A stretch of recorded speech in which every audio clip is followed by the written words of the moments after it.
Hi there. Today I'm going to show you how to do head cleaning cycles on an Epson XP-442. Now, this can be done from the printer itself using the control panel you can see here and the buttons on the front of the machine, and there's no need to attach a PC or a laptop for this. But you'll want to be on the home screen of the printer, which looks like this. If you're not here already, just press that button to be returned to it. So we're going to go along to the right, pressing the right arrow until we get to setup, which is indicated by a screwdriver and a spanner, as you can see. So now we press OK.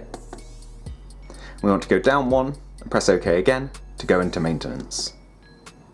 Once we're in maintenance, head cleaning is what we're looking for, which again is the second option. So down and OK.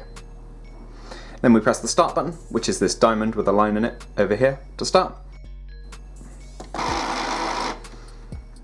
Now, this will take the printer just a minute and make all kinds of whirring and clanking noises. But after a minute or so,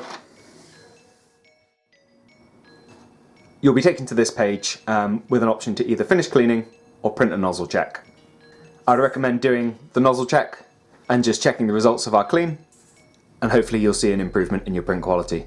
And you can carry on going in this way, doing test pages and cleaning until you see an improvement, and hopefully get yourself back up and running.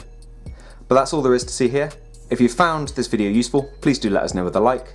If there's anything else we can help with, please do let us know in the comments. Otherwise, thank you for watching, and I'll see you next time.